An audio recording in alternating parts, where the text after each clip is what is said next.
My name is Arthur Bennett. I am 68 years old, and for most of my life, I believed that the people closest to us were the ones we understood best. Then, during my son's engagement celebration, one torn dress proved how wrong I was. The party was held in our home on a warm Saturday evening. My son Julian had recently become engaged to a young woman named Clara. My wife, Eleanor, spent days preparing for the occasion. She cooked Julian's favorite dishes, arranged white flowers around the living room, and carefully selected an old navy blue dress she had treasured for nearly 2 decades. The dress was elegant without being flashy. Eleanor had worn it at family anniversaries, holiday dinners, and once at Julian's university graduation. To her, it represented years of love and memories. Clara, however, looked at it differently. As guests gathered, Clara approached Eleanor near the hallway mirror.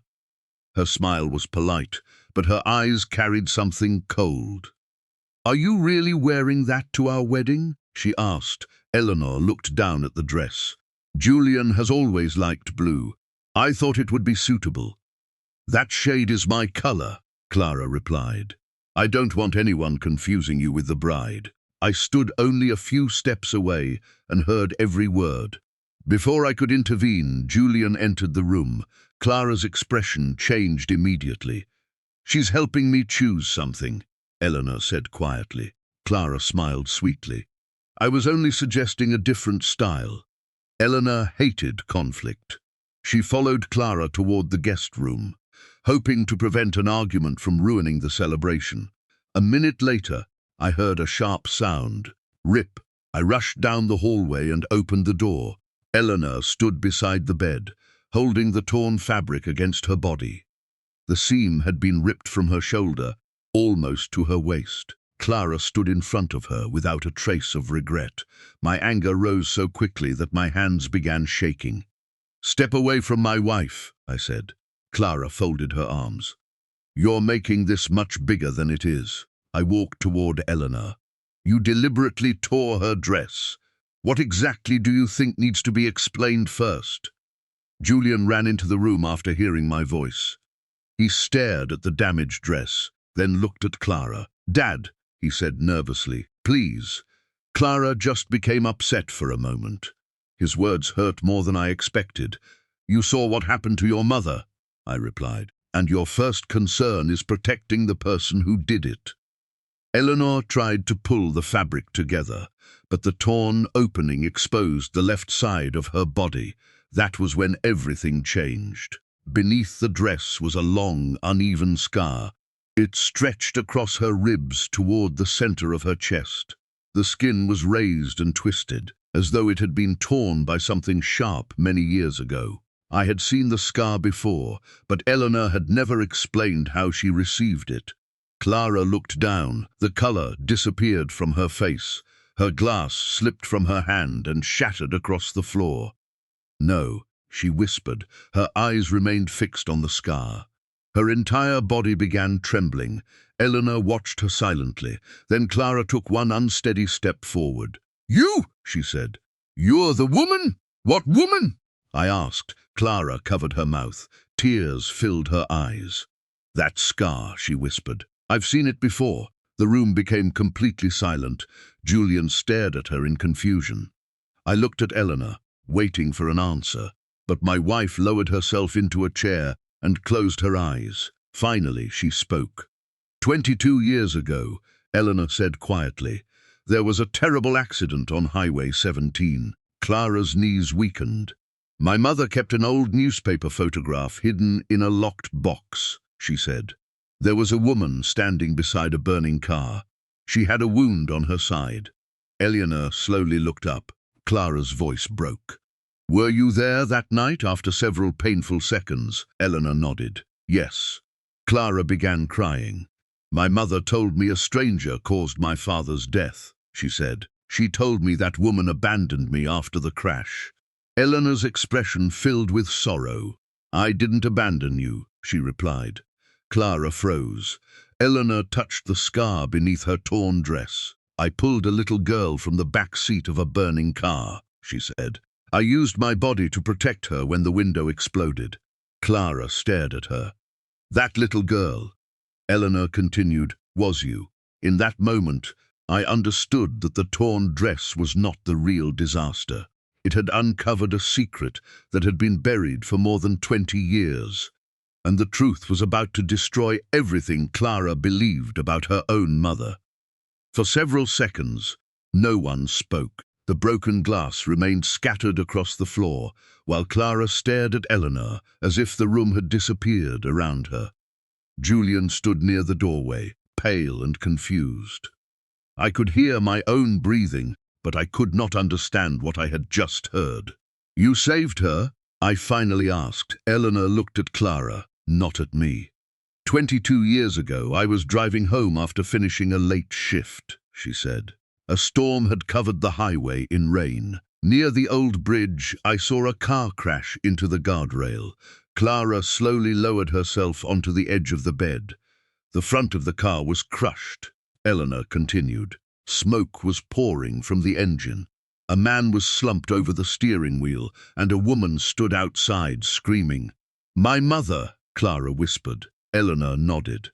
Then I heard a child crying from the back seat. Clara pressed both hands against her mouth. "I ran toward the car," Eleanor said. "Your mother shouted that it was too dangerous.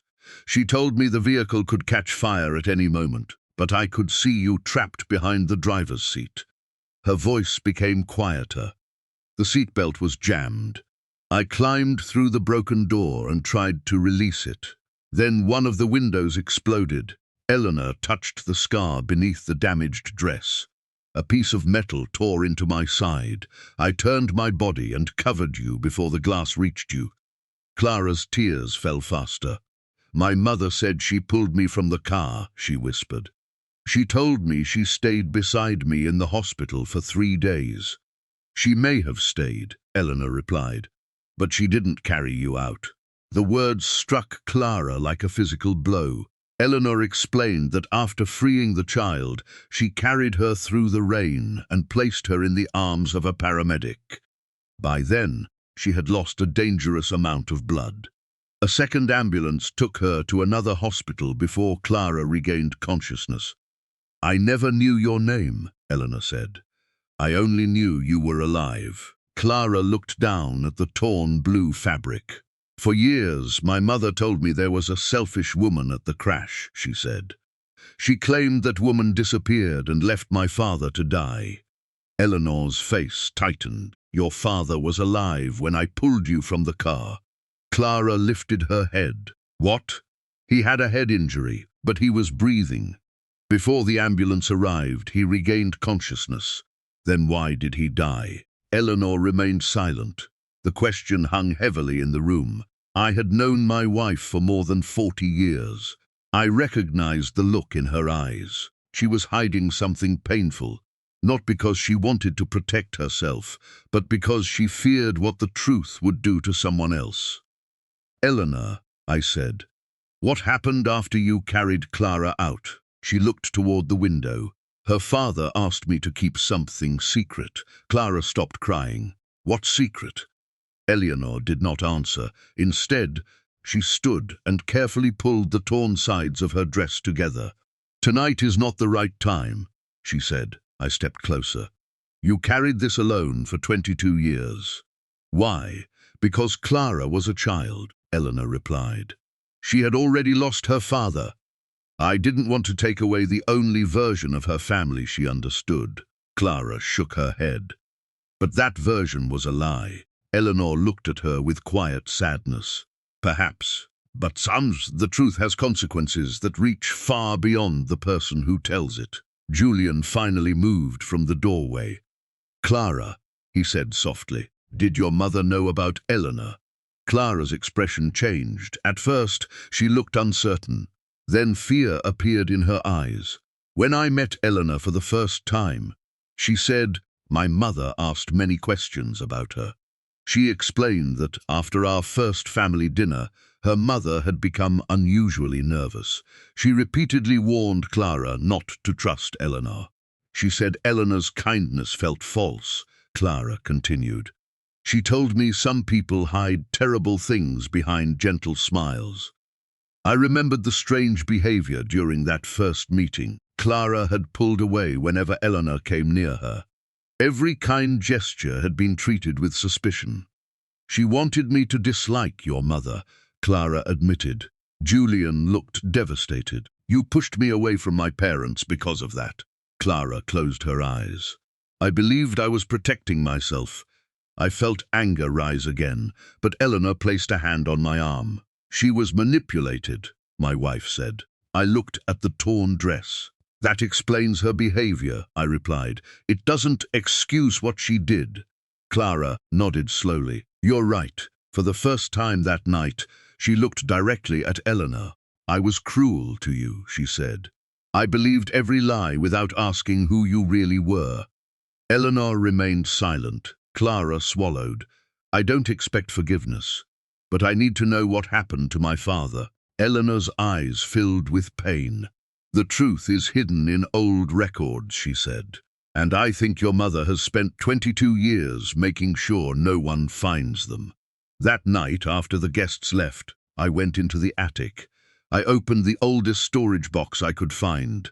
Inside were faded newspaper articles, hospital papers, and a police report Eleanor had never shown me. As I read the documents beneath the dim attic light, one fact became impossible to ignore.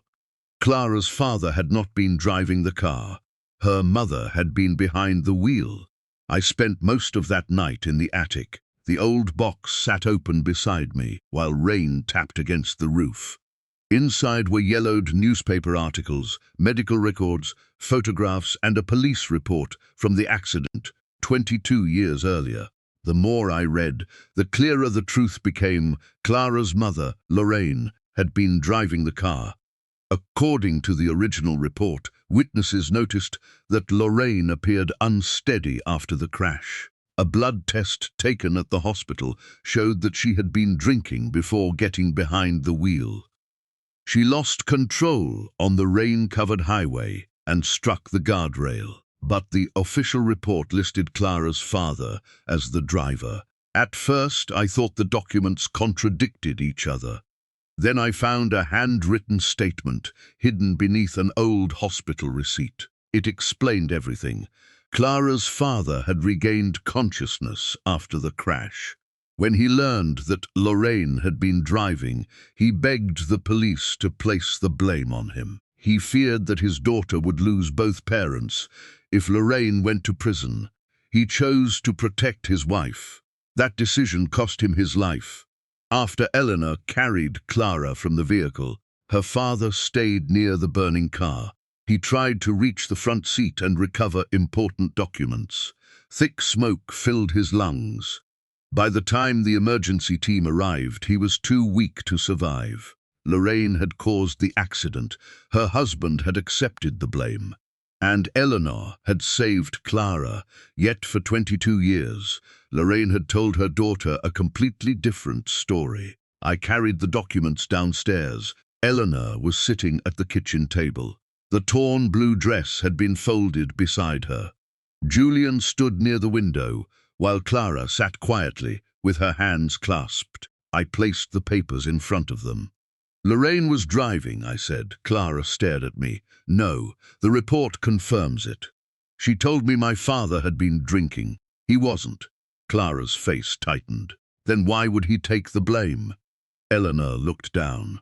Because he loved his family, she said. He didn't want you to grow up without a mother. Clara pushed her chair back. No, my mother would never do that. I understood her reaction. Lorraine had raised her alone. Clara had spent her entire life believing her mother was a hero who had carried her from a burning car. But the evidence was impossible to ignore. Clara picked up one of the newspaper articles. Her hands began shaking as she read it. There has to be another explanation. Julian stepped closer. Clara, we'll find out. She looked at him, tears filling her eyes. I spent years hating Eleanor because my mother said she abandoned me.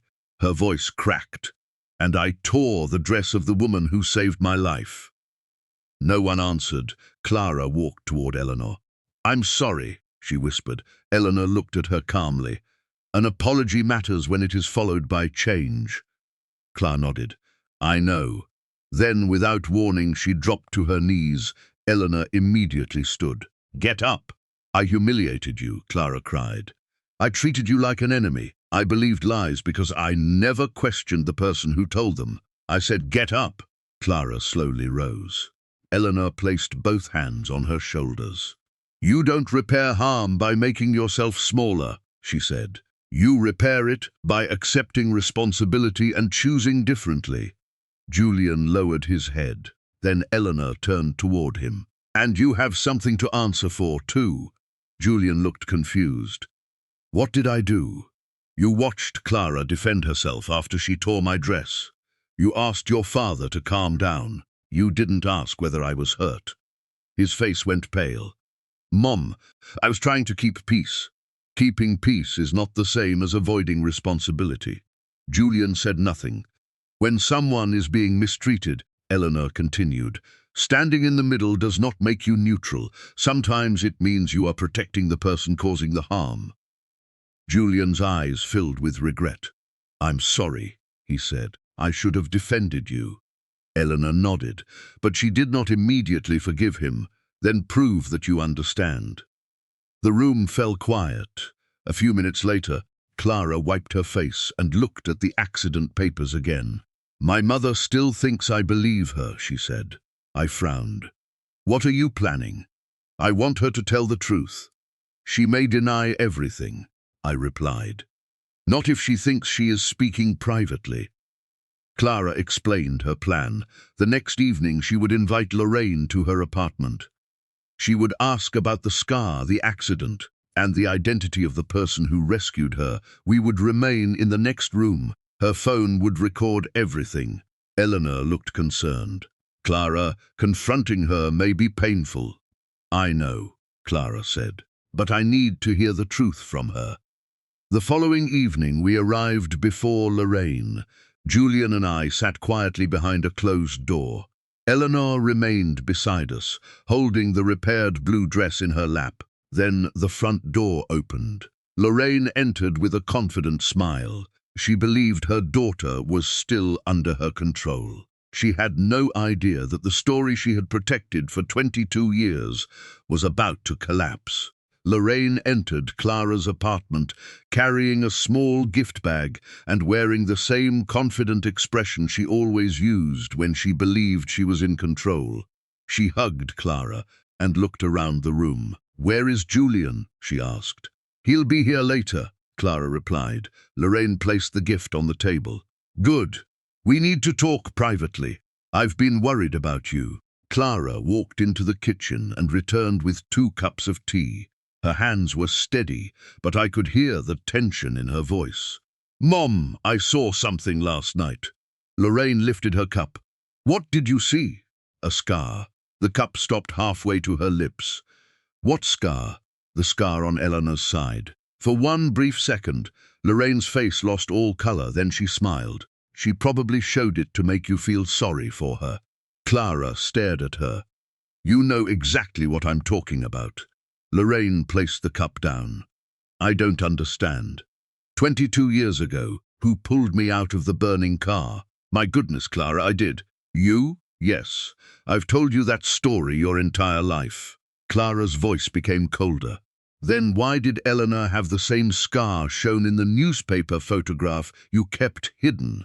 Lorraine's fingers tightened around the cup. That woman is manipulating you.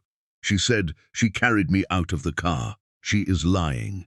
She knew my father was alive. The room became silent. Behind the closed door, Julian clenched his fists. Eleanor sat beside me without moving. Clara leaned forward. Mom, who was driving that night? Lorraine looked away. Your father. That isn't what the police report says. Lorraine turned back sharply. What report? Clara opened her handbag and placed several copies of the accident records on the table. Read them. Lorraine stared at the documents. Her confidence disappeared. For 22 years, she had controlled the story by repeating the same lie. Now the truth was lying in front of her in black and white. Clara's voice trembled. Who was driving? Lorraine remained silent. Tell me. Finally, Lorraine slammed her hand against the table. Why are you doing this to me? I'm asking what happened. I had a child, Lorraine shouted. I couldn't go to prison. Clara stepped back. So you were driving? Lorraine closed her eyes. Yes, the word filled the room. You caused the accident, Clara said. It was raining. I made one mistake. You had been drinking. I wasn't thinking clearly. And Dad took the blame. He chose to. Clara's tears began falling. He died because he stayed near that car. He loved us, Lorraine replied. He wanted to protect this family. You let him sacrifice himself. He made the decision. And afterward you blamed Eleanor. Lorraine's expression hardened. She should have stayed out of our lives. She saved me. She made me afraid, Lorraine snapped. If people learned what happened, everything would have been destroyed. Clara shook her head. So you turned her into a villain. I did what I had to do. Those words were worse than any confession. Lorraine showed no regret. She still believed protecting herself justified every lie. At that moment, I opened the door. Julian walked beside me. Eleanor followed quietly. Lorraine stared at us in shock. You recorded me, she asked. Clara wiped her tears. I needed to hear the truth. Lorraine pointed at Eleanor. You ruined everything. Eleanor remained calm. No, your choices did that. Lorraine turned toward Clara. Are you choosing these people over your own mother? Clara looked at her for a long time. I'm not choosing strangers, she said. I'm choosing truth over lies. Lorraine's eyes filled with anger. I raised you. I gave up my life for you. And Eleanor saved my life, Clara replied. Neither of those things gives you the right to control me. I placed a thick envelope on the table. Inside were copies of the police report, hospital records, newspaper articles, and letters Lorraine had sent Eleanor years earlier. The letters warned my wife to remain silent and never speak about the accident. Lorraine stared at the envelope. What are you going to do with those? That depends on you, I answered. If you continue attacking Eleanor or spreading lies, the truth will no longer remain private. Lorraine looked at Clara. You're still marrying Julian, aren't you? Yes. Relief appeared on Lorraine's face, then Clara continued. But you will not attend the wedding. The relief vanished. You can't do that. I can. I'm your mother. And I am your daughter, Clara replied. For the first time, I'm deciding what is allowed in my life. Julian stepped beside Clara. If you contact my family to threaten or manipulate them again, we will make the entire record public. Lorraine looked around the room. She was completely alone. The control she had built through fear had disappeared. Eleanor reached into her handbag and removed an old photograph. It showed a young Clara lying in a hospital bed. In the background stood Eleanor, her side wrapped in thick bandages. She placed the photograph in Lorraine's hands. Lorraine looked at it and began trembling. What do you want from me? She asked. Eleanor's voice was gentle. Nothing. Lorraine looked up. That is what you never understood, Eleanor said. I saved a child because she needed help. I never expected gratitude, money, or power in return. Lorraine lowered her eyes. For the first time, she had no lie left to use. She picked up the photograph and the envelope. Then she walked out. The door closed behind her. Clara stood silently for several moments before turning toward Eleanor. I don't expect you to forgive me, she said. Eleanor looked at the repaired blue dress resting over the chair. Forgiveness takes time, she replied. Trust takes even longer. Clara nodded. I'll earn both. 4 months later, Julian and Clara's wedding arrived. But one empty chair in the front row would reveal exactly who no longer had control over the family. 4 months later, the wedding took place in a peaceful garden, filled with white flowers and warm sunlight. There were no extravagant decorations or performances designed to impress people. After everything our family had endured, Julian and Clara wanted a celebration built on honesty rather than appearances. When Eleanor walked into the garden, several guests turned to look at her. She was wearing the navy blue dress, the same dress Clara had torn during the engagement party. The damaged seam had been carefully repaired. The stitching was visible if someone looked closely, but Eleanor had not tried to hide it. The repaired section had become part of the dress's history. Clara stood near the entrance in her wedding gown. When she saw Eleanor, she stopped. "You're wearing it," Clara said. Eleanor smiled. "You repaired it beautifully." Clara's eyes filled with tears. "I thought you would throw it away." "Why would I?" Eleanor asked. "It still has meaning. But every time you see it, you'll remember what I did." Eleanor stepped closer. "I will remember what happened," she said. "But I'll also remember what you chose to do afterward." Clara lowered her head. During the months before the wedding, she had worked hard to repair the damage she caused. She visited Eleanor regularly, not to demand forgiveness, but to listen. She accepted criticism without becoming defensive. She apologized to family members she had pushed away and learned to recognize the manipulation that had shaped her beliefs. Trust did not return overnight. But slowly, the family began changing. Clara had repaired the dress by hand. She spent several evenings sewing the torn fabric with careful stitches.